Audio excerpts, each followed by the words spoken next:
Okay जी, last में हमने question किया था ब्रेक से पहले, इसे हमने कंप्लीट कर लिया था।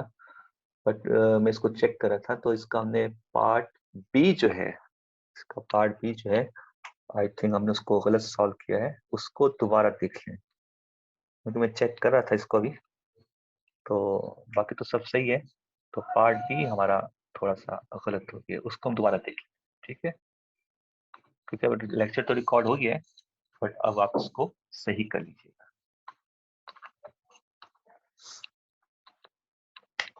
देखिए, ए पार्ट को मैं दोबारा लिख देता हूँ यहाँ पर। ए में क्या था?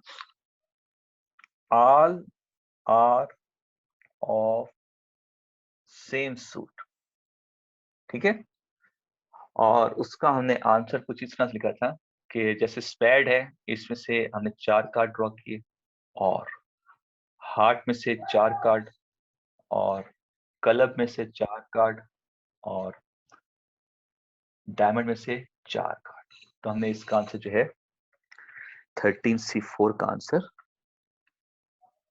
13C4 का आंसर हमने लिख दिया 715, और फिर बीच में और है, हमने ऐड कर दिया, ठीक है? और हमने इसको ऐड करके इसका आंसर लिख दिया 2860। ये हमारा था Na। तो प्रोबेबिलिटी क्या बन गई हमारे पास? Na अपॉन Ns 270725, ठीक है? अच्छा, अब हम आते हैं पार्ट बी में। पार्ट बी में जब हम NB निकालेंगे, तो उसने कहा है ऑल और of different suit, her suit में से एक एक card. 13C1, 13C1, 13C1, 13C1। देखिए, और एंड का क्या चक्कर होता है?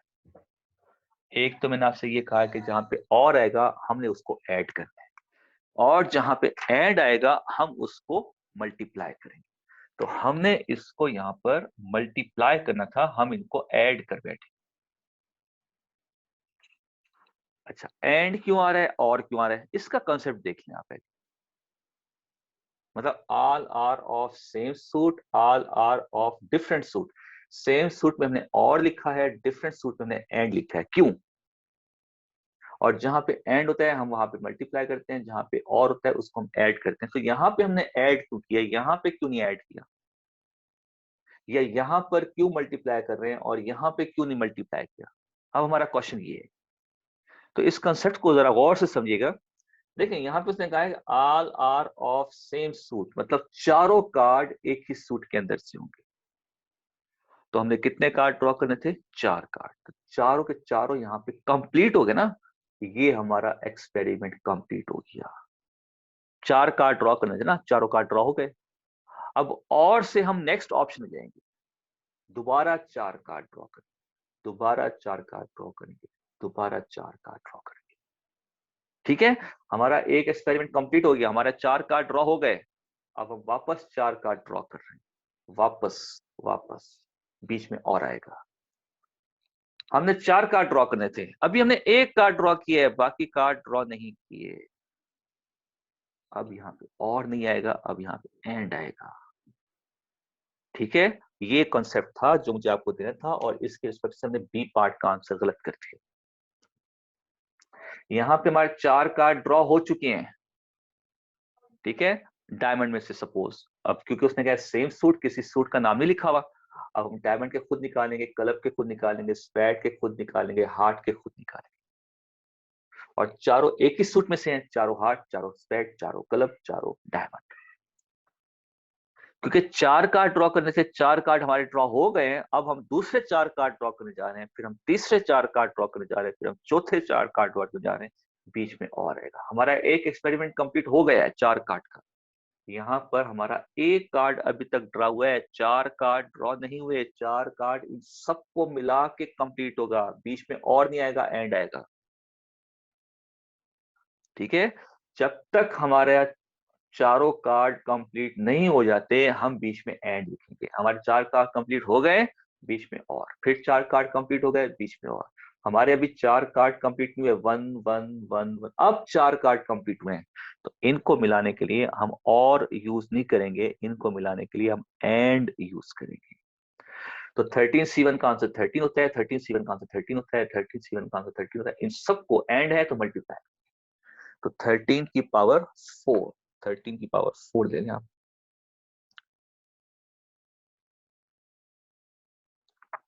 ये आता है 28561।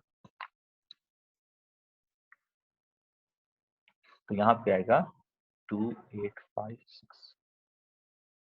तो ये बी पार्ट हमारा पिछले क्वेश्चन में जो हमने ब्रेक से पहले किया था उसमें गलत हो गया था। अब आप बी पार्ट को सही कर लेंगे। ठीक है, अब हम आते हैं अपने नेक्स्ट क्वेश्चन की तरफ।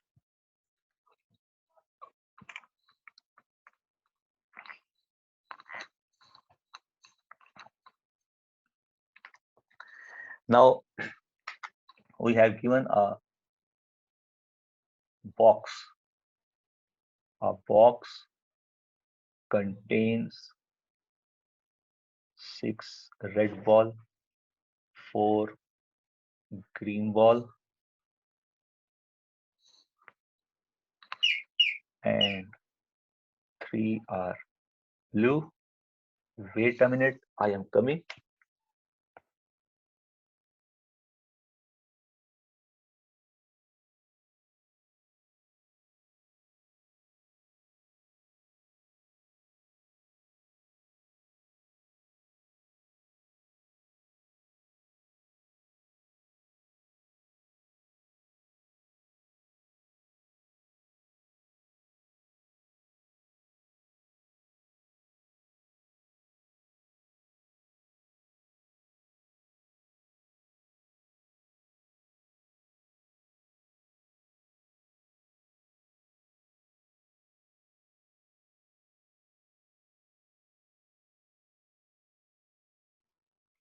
Okay, a box contains 6 red, 4 green, and 3 blue balls.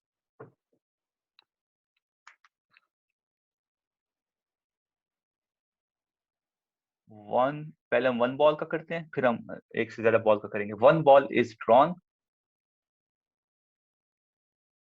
1 ball is drawn at random. What is the probability that color of ball is red, green or blue? Not blue,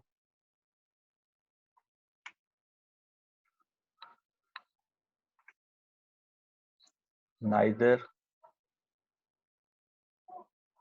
red nor blue, black ball. ठीक है। अच्छा, box में कितनी balls हैं? NS क्या होगा हमारा? Box में टोटल बॉल कितनी है? 6 + 4 + 3, दैट इज 30। ये हो गया हमारा NS, बॉक्स के अंदर टोटल बॉल्स। अब हम आते हैं पार्ट ए की तरफ। NA, NA क्या है? Red ball 6। तो रेड बॉल की प्रोबेबिलिटी क्या हो गई? प्रोबेबिलिटी ऑफ ए 6/30, क्योंकि सिंगल है ना इसलिए हम वो सी वाला फॉर्मूला यूज नहीं कर रहे। ठीक है। अच्छा, अगर यूज कर भी ले हैं तो 6C1 का आंसर 6 होता है। ठीक है, उस तरह से देखा जाए तो उस तरह से 6 आता है, या सी का अगर हम फॉर्मूला यूज ना करें डायरेक्ट 6 लिखते हैं, एक ही बात। बी पार्ट, ग्रीन और ब्लू। ग्रीन कितनी है? 4, ब्लू कितनी है? 3, 7 हो गया। इसकी प्रोबेबिलिटी क्या बनेगी? 7/30। नॉट ब्लू मतलब बॉक्स में से वो बॉल ड्रॉ करनी है जिसका कलर ब्लू नहीं है, ब्लू को हटा दें। तो रेड प्लस ग्रीन, 10 बॉल्स ऐसी हैं जिनका कलर ब्लू नहीं है, तो नॉट ब्लू की प्रोबेबिलिटी क्या हो गई? 10/30। Neither red nor blue, red भी नहीं होनी चाहिए, ब्लू भी नहीं चाहिए, दोनों को निकाल दें बॉक्स के अंदर से, दोनों बॉल निकाल दें, बाकी क्या बच जाएगा, ग्रीन। तो इसकी प्रोबेबिलिटी क्या हो जाएगी, 4/30। और ब्लैक बॉल, बॉक्स में ब्लैक बॉल है ही नहीं, इट इज इम्पॉसिबल इवेंट, तो ब्लैक बॉल की प्रोबेबिलिटी 0 कर, इम्पॉसिबल इवेंट हो गया ये, बॉक्स में ब्लैक बॉल है ही नहीं, हम जो कुछ मर्जी कर लें, ब्लैक बॉल हम ड्रॉ नहीं कर सकते, सो दैट इज इम्पॉसिबल। ठीक है, तो ये बॉक्स के अंदर से हमने सिंगल बॉल ड्रॉ करने के पॉसिबल क्वेश्चन देख लिए। अब हम इसके अंदर से इसी क्वेश्चन को मैं चेंज करता हूं, अब हम इस क्वेश्चन के अंदर से जो है 3 बॉल ड्रॉ करते हैं। ठीक है, 3 balls are drawn, 3 balls are drawn at random. What is the that color of balls are? ठीक है,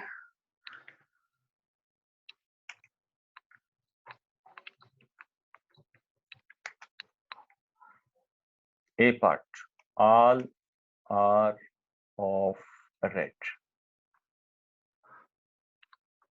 B part, all are of same color.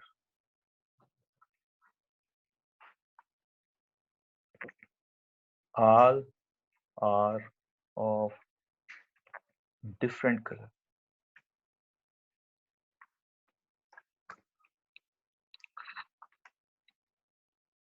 At least 2 red. At most 2 green.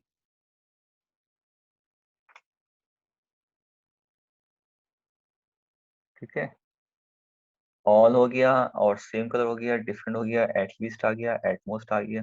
ठीक है, F exactly 2 blue. Okay जी, अब हमारा NS change हो जाएगा। Total 13 ball हैं, उसमें से हमने 3 बॉल ड्रॉ कर दिया। बॉक्स के अंदर टोटल 13 है, 13 में से हमने 3 बॉल ड्रॉ करनी है, तो पहले आप इसका आंसर निकाल लें। 13C3 286, ये हमारा एनएस हो गया। अब हम आते हैं एनए की तरफ। ऑल आर ऑफ रेड, सारी बॉल्स रेड होनी चाहिए, इसका मतलब है रेड के अंदर से हम 3 बॉल ड्रॉ करेंगे। रेड 6 है ना, तो सारी रेड होनी चाहिए, इसका मतलब तीनों की तीनों बॉल रेड के अंदर से ड्रॉ की जाएंगी। रेड 6 है तो 6C3, तो 6C3 का आंसर क्या होगा,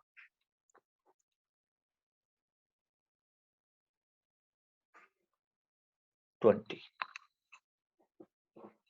तो इसकी प्रोबेबिलिटी क्या बन जाएगी, probability of A is equal to 20/286।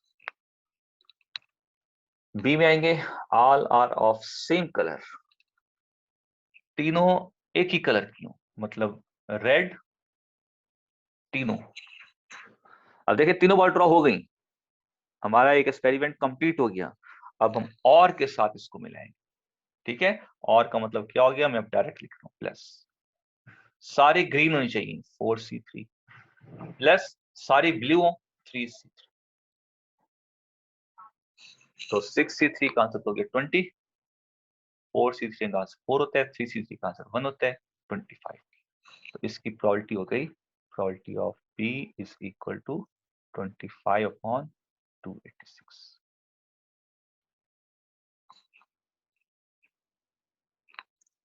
ठीक है, सी पार्ट में आते हैं। All are of different colour, अब तीनों का कलर डिफरेंट होना चाहिए, मतलब अगर एक रेड है तो दूसरी, अब देखें तीनों बॉल हमारी ड्रॉ नहीं हुई, अब ऐड करेंगे, दूसरी ग्रीन होनी चाहिए और तीसरी ब्लू होनी चाहिए, तो तीनों कलर की एक एक बॉल। तो अब क्योंकि हम एक बॉल ड्रॉ कर रहे हैं, अब हमारी कंप्लीट नहीं हुई तीनों, फिर हम दूसरी बॉल ड्रॉ कर रहे हैं, फिर हमारी 3 कंप्लीट नहीं, फिर हम तीसरी बॉल ड्रॉ कर रहे हैं, तो हमने 3 बॉल ड्रॉ किए 1 1 1 करके, अब बीच में हमने मल्टीप्लाई किया इनको। 6C का आंसर 6 होता है, ये 4 होता है, ये 3 होता है, 48 हो जाएगा। तो इसकी प्रोबेबिलिटी क्या हो जाएगी? Probability of C 48 upon 286। D at least 2 red. अब एटलीस्ट 2 रेड का मतलब क्या हो गया? 2 रेड और 3 रेड। 3 से ज्यादा नहीं जाएंगे क्योंकि 3 बॉल ड्रॉ करनी है। 2 रेड का मतलब क्या हो गया? 2 रेड। अभी हमारी तीसरी बॉल ड्रॉ नहीं हुई। नॉन रेड, जो रेड नहीं है, 4 + 3 7 आर नॉट रेड। ये 2 रेड के आउटकम्स आ गए। 2 रेड 1 इज नॉट रेड। 3 हो गई बॉल। अब और 3 रेड और नॉट रेड में से क्या होगा? 0। इनको अब सॉल्व कर लें। 6C2 का आंसर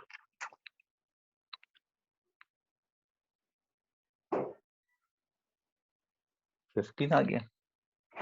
15 × 7 प्लस 6C3 का आंसर 20 × 1 105 20 125। इसकी प्रोबेबिलिटी आ गई 125 upon 286। At most 2 green. At most 2 green का मतलब क्या हो गया जी? 2 ग्रीन और 1 ग्रीन और 0 ग्रीन। बैक साइड पे जाएंगे ना एटमोस्ट में। 2 ग्रीन का मतलब क्या हो गया जी? 4C2 ये ग्रीन हो गई एंड 1 इज नॉट ग्रीन। 9 बाकी हुई ना, 9 जो नॉट ग्रीन नहीं है उसमें से एक। 4 ग्रीन है और 9 नॉट ग्रीन है, प्लस 1 ग्रीन है और 2 नॉट ग्रीन, प्लस 0 ग्रीन है और सारी की सारी नॉट ग्रीन है। बस इसको आप कैलकुलेट कर लें। 9C1 का आंसर 9 होगा, 4C2 का आंसर 6 होता है। 9 6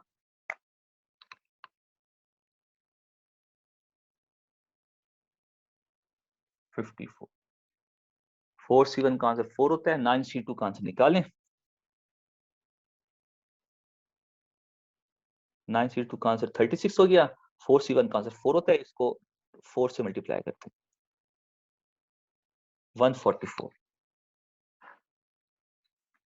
और 9C3 का आंसर निकालें।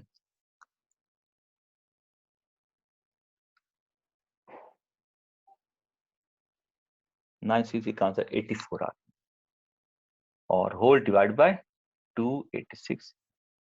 इनको ऐड करके इससे डिवाइड कर एग्जैक्टली 2 ब्लू। एग्जैक्टली मतलब 3 में से 2 ब्लू होने चाहिए। 3C2 एंड अभी एक बॉल रह गई है, वो नॉट ब्लू में जाएगी। 10C1 divide by 286। ये इसकी प्रोबेबिलिटी होगी। इसको अब आप सॉल्व करके इसका आंसर खुद ही निकाल। ठीक है जी, ये हमारी हो गई बॉक्स में से कलरफुल बॉल्स ड्रॉ करने की प्रोबेबिलिटीज। पहले हमने एक बॉल ड्रॉ किया और फिर हमने एक से ज्यादा। ठीक है, इसको देख लीजिएगा। अब हम आते हैं लॉज ऑफ प्रोबेबिलिटी की तरफ। दो किस्म के प्रोबेबिलिटी के लॉ होते हैं, एक को हम एडिशन लॉ कहते हैं, एक को हम मल्टीप्लिकेशन लॉ कहते हैं। तो एडिशन लॉ की क्या कंडीशन होती है, मल्टीप्लिकेशन लॉ की क्या कंडीशन होती है, एडिशन लॉ कहाँ पे यूज करते हैं, मल्टीप्लिकेशन लॉ कहाँ पे यूज करते हैं। अब थोड़ा सा उसको भी देख लें हम, उसके बाद हमारा प्रोबेबिलिटी का टॉपिक एंड हो जाएगा। और फिर इसके बाद मैं आपको प्रोबेबिलिटी के आगे के जो है टॉपिक जो है वो रिकॉर्डेड मैं आपको लिंक शेयर कर दूंगा। वो रिकॉर्ड हुए लेक्चर सारा वो आप देखेंगे। और उसके बाद टाइम तो बहुत कम है, तो मॉक टेस्ट के बाद से मैं आपको एक मॉक टेस्ट भी शेयर कर दूंगा ग्रुप में। और मैं देखता हूँ उसकी वीडियो रिकॉर्डिंग अगर मेरे को मिल जाती है तो वो भी शेयर कर देता हूँ। नहीं तो ये है कि फिर हम मॉक टेस्ट की कुछ क्लास अरेंज करेंगे फिर। अब ये है कि आपका पेपर जिस दिन है उससे पहले आप देख लें कोई ऐसा डे, जैसे संडे का दिन हो गया, कोई ऐसा डे मुझे बता दें जिसमें हम मॉक टेस्ट को सॉल्व कर लें। तो मॉक टेस्ट में ये होगा कि आपका पूरा सिलेबस रिवाइज हो जाएगा, और जैसे एग्जाम करीब है तो जैसे हम रिवीजन करेंगे तो रिवीजन में आपका पूरा कोर्स रिवाइज भी हो जाएगा और आपके पेपर की तैयारी भी हो जाएगी। टाइम तो हमारे पास खैर नहीं है, बट ये कि टाइम हमको निकाल लें ऐसा।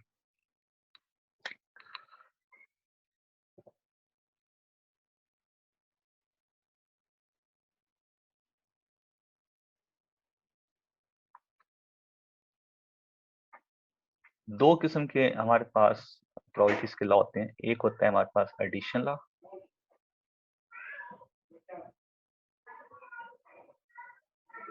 ठीक है। पहले हम एडिशन लॉ को देख लेते हैं।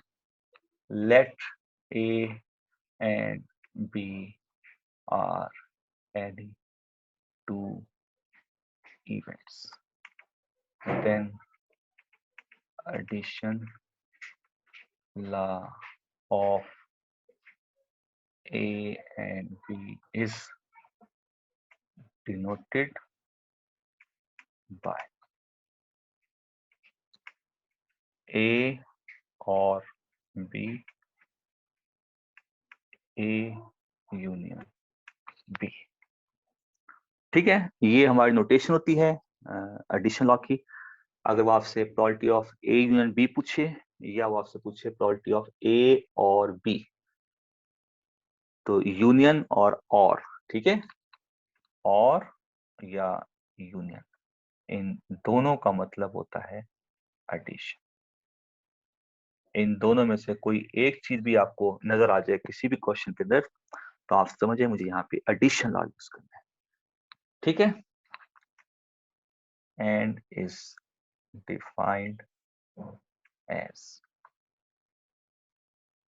probability of A union B is equal to probability of A plus probability of B minus probability of A intersection B if A and B are non-mutually exclusive event। क्या होते हैं जी? जिसमें A intersection B जो होता है वो null set नहीं होता। अगर नल सेट नहीं होगा तो उसकी कोई ना कोई प्रोबेबिलिटी होगी, तो उसकी प्रोबेबिलिटी को निकाल के उसको माइनस करना है। दूसरा लॉ होता है हमारे पास, यही एडिशन लॉ के अंदर दूसरा लॉ होता है हमारे पास probability of A plus probability of B if A and B are mutually exclusive events, मतलब इनका इंटरसेक्शन नल सेट हो। तो अगर इनका इंटरसेक्शन नल सेट होगा तो नल सेट की प्रोबेबिलिटी 0 होती है, तो इसको 0 कर देंगे तो हमारा ये लॉ बन जाएगा। तो बेसिकली लॉ एक ही है बट उसके अंदर हमारा म्यूचुअली एक्सक्लूसिव और नॉन म्यूचुअली एक्सक्लूसिव का कंसेप्ट आता है। तो एक लॉ में हम इंटरसेक्शन की प्रोबेबिलिटी को माइनस करते हैं और दूसरे किस्म के लॉ के अंदर हम ए इंटरसेक्शन बी की प्रोबेबिलिटी को 0 पुट करते हैं, क्योंकि वो जाहिर बात है म्यूचुअली एक्सक्लूसिव इवेंट्स होते हैं तो उनका इंटरसेक्शन नल सेट होता है, नल सेट की प्रोबेबिलिटी हमारे पास 0 होती है, ठीक है। ये दो किस्म के लॉ हैं एडिशन लॉ, और इनको कहां पे यूज करेंगे? जहां पे हमें ये दो चीजें नजर आ जाए किसी तरीके से, ठीक है। तो अब हम इनके कुछ प्रॉब्लम देख लेते हैं। प्रॉब्लम्स इनके सारे वैसी हैं जो हम पहले सॉल्व कर चुके हैं, बट उसको हम देख लेते हैं नॉन म्यूचुअली एक्सक्लूसिव के अंदर।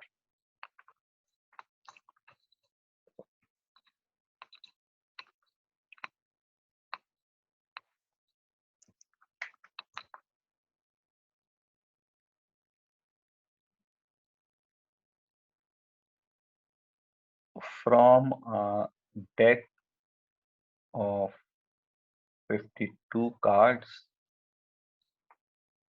one card is drawn at random. What is the probability that card is king और जैक? और आगे बीच में, ठीक है, और आगे तो एडिशन लगेगा। बी में देखें जी, किंग और रेड, बीच में और आ गया फेस और पिक्चर।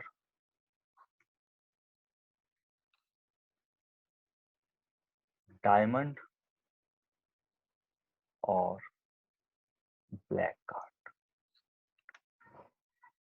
हार्ट और रेड कार्ड। ठीक है जी, एक कार्ड ड्रॉ करना है और वो इन सिचुएशन के अंदर। ओके, NS तो वही होगा 52।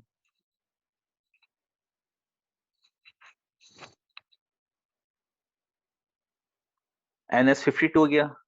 अब हम आते हैं पार्ट ए की तरफ। NA हमारा क्या होगा?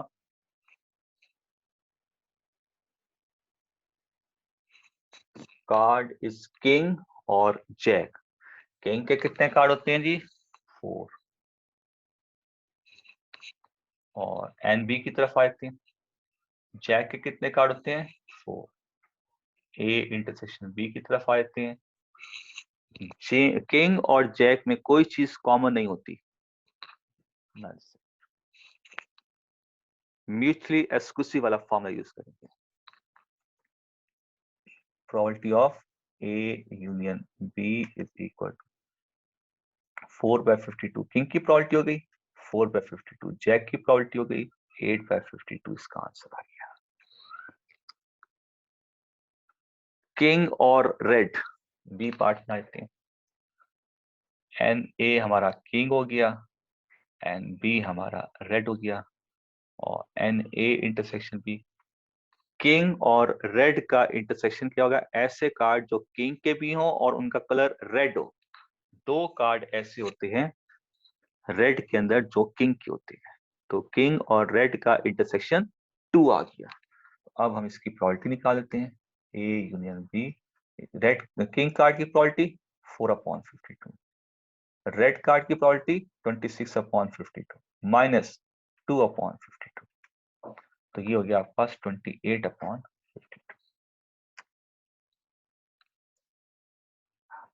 फेस और पिक्चर।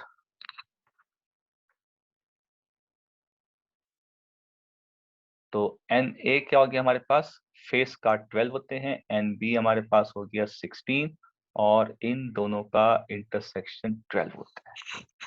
मैंने बताया था आपको फेस के सारे पिक्चर के अंदर होते हैं, मगर पिक्चर के अंदर एस भी आ जाते हैं। इसमें एस नहीं होता, इसमें होता है किंग क्वीन जैक। इसमें किंग क्वीन जैक के साथ एस भी आ जाता है, तो दोनों का इंटरसेक्शन किंग क्वीन जैक होगा। किंग क्वीन जैक का मतलब फेस कार्ड 12 होते हैं। तो अब इसकी प्रोबेबिलिटी क्या हो जाएगी? फेस कार्ड की प्रोबेबिलिटी 12/52, पिक्चर कार्ड की प्रोबेबिलिटी 6/52, और माइनस 12/52। कैंसिल हो गया, बाकी बच गया 6/52।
ओके जी, मोबाइल मेरा ऑफ हो गया था, चार्जिंग उसमें खत्म हुई थी। अच्छा, हम अपना कर रहे थे ए, बी और सी हमने कर लिया था। इसी तरह हम आते हैं डी पार्ट की तरफ, डायमंड और ब्लैक। डायमंड का कलर रेड होता है और ब्लैक कलर ब्लैक होता है, तो जाहिर बात है डायमंड और ब्लैक के अंदर कोई चीज कॉमन नहीं होगी। तो इसमें हमारे पास डी पार्ट के अंदर एन ए हम डायमंड लेते हैं 13, और एन बी हम लेते हैं ब्लैक 26, और इन दोनों का इंटरसेक्शन नल सेट होता है। तो इसकी प्रोबेबिलिटी क्या हो जाएगी, A union B, diamond card की प्रोबेबिलिटी 13/52 प्लस ब्लैक कार्ड की प्रोबेबिलिटी 26/52, दोनों को ऐड कर दें 39/52। हार्ट और रेड, हमारा टाइम कंप्लीट होने वाला है फर्स्ट मीटिंग, सॉरी मीटिंग का 40 सेशन जो मिनट्स का सेशन होता है। तो अब हम ब्रेक ले चुके हैं, ब्रेक नहीं लेंगे, अब फौरन वापस आ जाएंगे। एन ए हमारा हो गया हार्ट, एन बी हमारा हो गया रेड, क्योंकि हार्ट भी रेड कलर का होता है, तो n of A intersection B हमारा हो गया 13। तो probability of A union B is equal to heart की प्रोबेबिलिटी